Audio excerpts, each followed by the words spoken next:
প্রিয় দর্শক, শুভাকাঙ্ক্ষী, শুভানুধ্যায়ী, আসসালামু আলাইকুম। আশা করি সবাই ভালো আছেন, সুস্থ আছেন এবং নিরাপদে আছেন। দর্শক, জনদুর্ভোগ এবং নাগরিক সমস্যা নিয়ে আমি সোহাগ মধ্য পাইকপাড়ার 11 নং ওয়ার্ড থেকে সরাসরি সংযুক্ত আছি সোহাগ অফিসিয়াল পেজ থেকে। দর্শক, welcome to back my official Facebook page Sohag official থেকে। আমি সোহাগ মধ্য পাইকপাড়ার এই ঘূর্ণিঝড় রেমালের কারণে থেমে থেমে বৃষ্টি, আর সেই বৃষ্টির কারণে জলাবদ্ধতায় সৃষ্টি হয়েছে পুরো মধ্য পাইকপাড়ার প্রত্যেকটি রোডঘাট এলাকা জুড়ে। অর্থাৎ দেখতে পাচ্ছেন মসজিদের ভিতরেও পানি ঢুকে গিয়েছে। এটা হচ্ছে মোহাম্মদাবাদ ইসলামিয়া মাদ্রাসা অর্থাৎ মধ্য পাইকপাড়া কেন্দ্রীয় জামে মসজিদের রোডটি, কবরস্থানের পাশে, যেখান দিয়ে আমরা প্রতিনিয়ত সাধারণভাবে চলাচল করি।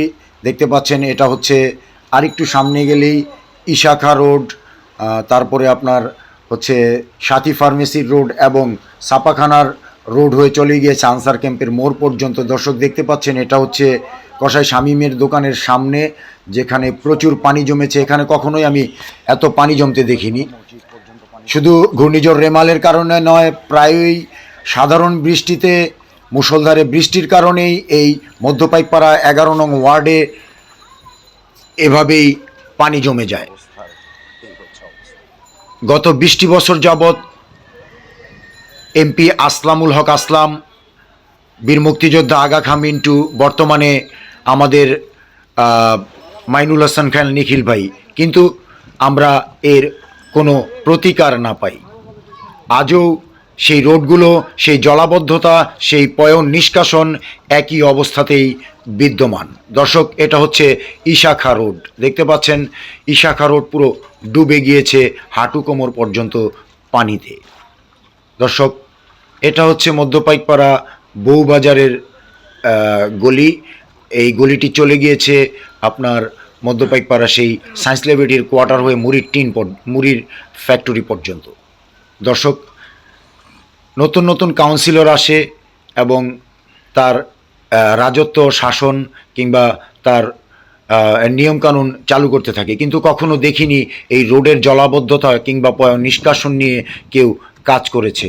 তো আমার এই ভিডিওটি যাদের চোখে পড়বে, যদি কোনো সহৃদয়বান ব্যক্তি কিংবা কোনো অফিসিয়াল কর্মকর্তা আপনারা চোখে পড়েন, কিংবা সিটি কর্পোরেশনের কোনো কর্মকর্তা কর্মচারী চোখে পড়ে, তবে আপনারা এই বিষয়টিকে নজরে এবং ফাইলগোচর করে দৃষ্টি কোণে নেবেন, এই আশাবাদ ব্যক্ত করছি। দর্শক, দেখতে পাচ্ছেন এটা হচ্ছে মুড়ি ফ্যাক্টরি রোডটি, সেই রোডটিও আজকে ডুবে গিয়েছে।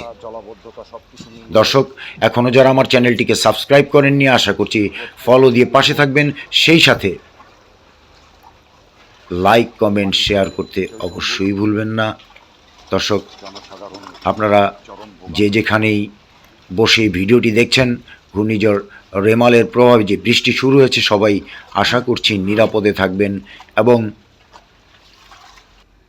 উপকূলীয় অঞ্চলের যে সমস্ত মানুষগুলো আজ বানভাসী, কষ্টে আছে, খাবার কষ্টে, থাকার কষ্টে, এমনকি সামনে আমাদের আরেকটি ঈদ, কোরবানির ঈদ, সেই ঈদের জন্য গবাদি পশুগুলো যে ভেসে গিয়েছে, সেই কষ্টগুলো লাঘব করার জন্য বাংলাদেশের সরকার যাতে কিছু করে, আমরা সেই আশাবাদ ব্যক্ত করছি। দর্শক,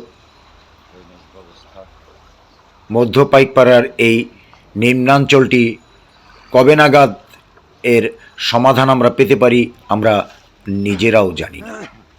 এই হচ্ছে মধ্য পাইকপাড়ার মুড়ি ফ্যাক্টরি পর্যন্ত চলে আসলাম।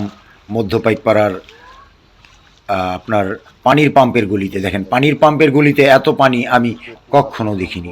পানির পাম্পের গলিতে দেখেন অবস্থাটা, হাঁটু সমান পানি জমে গিয়েছে একদম।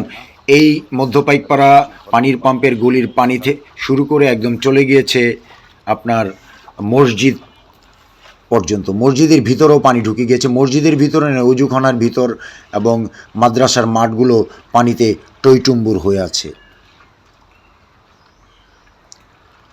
দর্শক, প্রতি বছরই কোনো না কোনো প্রাকৃতিক দুর্যোগ অনেক শক্তিশালী বেগ নিয়ে আমাদের মাঝে আসে এবং সারা জীবন মৃত্যুর আগ পর্যন্ত আইলা সিডরের চাইতে রেমালের চাইতে আরেকটি শক্তিশালী ঘূর্ণিঝড় হয়তো আমরা আবারও উপভোগ করব, কিন্তু সেগুলোকে মোকাবেলা করার জন্য প্রস্তুতি রাখার অবশ্যই প্রয়োজন। আমি সরাসরি সংযুক্ত আছি মধ্য পাইকপাড়া পানির পাম্পের গলি থেকে। দর্শক দেখতে পাচ্ছেন গুড়ি গুড়ি বৃষ্টি হচ্ছে, ছাতা মাথায় আমি ভিডিও করার জন্য জায়গায় জায়গায় এই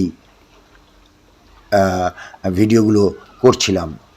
তবে দর্শক, ছাপাখানার মোড়ের প্রত্যেকটি দোকানদার, ওষুধের দোকানদার, মুদি দোকানদার যারা দোকানদারি করে, তাদের মালপত্র পানিতে ভেসে গিয়েছে। এত ক্ষয়ক্ষতির পরিমাণ যা সরকার হয়তোবা এদিকে এত ছোট্ট একটি জায়গায় নজর দেবে না। তবে আমাদের এই ওয়ার্ডের কাউন্সিলর এবং 12 নং ওয়ার্ড কাউন্সিলর মুরাদ ভাই, 11 নং ওয়ার্ড কাউন্সিলর দেওয়ান আব্দুল মান্নান ভাইকে বলবো, যতটুকু সম্ভব আপনারা আমাদের এই জলাবদ্ধতা এবং পয়ঃনিষ্কাশনের সমস্যার সমাধানের পথটা একটু তাড়াতাড়ি বের করতে পারলে আমাদের সাধারণ জনগণের জন্য অনেক উপকার হয়। দর্শক দেখতে থাকুন আমার এই নাগরিক সমস্যা, জনদুর্ভোগ নিয়ে বৃষ্টি ভেজা একটি সুন্দর ভিডিও। আজ চলে যাচ্ছি, কিন্তু যাচ্ছি না। আগামীতে নতুন কোনো ভিডিও নিয়ে নতুন কোনো স্থানে আপনাদের সাথে আবার দেখা হবে। আপনারা সে পর্যন্ত সবাই সুস্থ থাকবেন, ভালো থাকবেন, নিরাপদে থাকবেন এবং সবাই সবার জন্য দোয়া করবেন। উপকূলীয় অঞ্চলের মানুষের জন্য দোয়া করবেন। সেই প্রত্যাশায় আজ আমি সোহাগ অফিসিয়াল ফেসবুক পেজ থেকে আপনাদের মাঝ হতে বিদায় নিচ্ছি। আল্লাহ হাফেজ।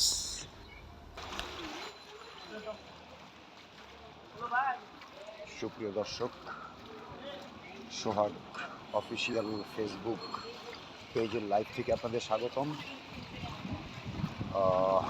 ঘূর্ণিঝড় রেমালের কারণে দেখতে পাচ্ছেন মুষলধারে থেমে থেমে বজ্রসহ দমকা হাওয়ার বৃষ্টি হচ্ছে।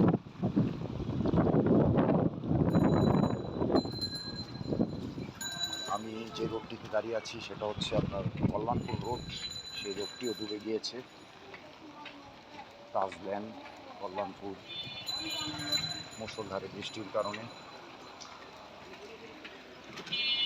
হ্যাঁ, আজকের রাইতে পুরোটা আজকের রাইতে বৃষ্টি হবে। আল্লাহ, ড্রেনেজের কোনো ব্যবস্থাই নেই।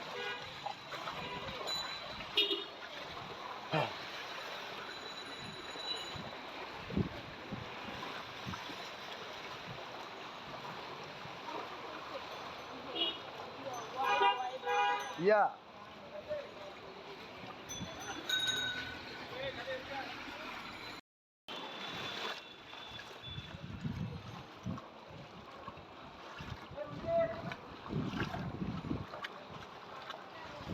এই হচ্ছে মধ্য পাইকপাড়ার সর্বশেষ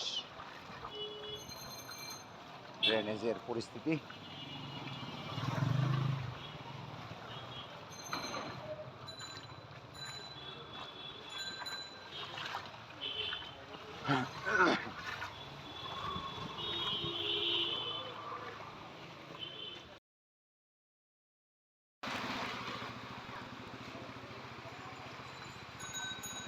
এটা হচ্ছে ছাপাখানার মোড়।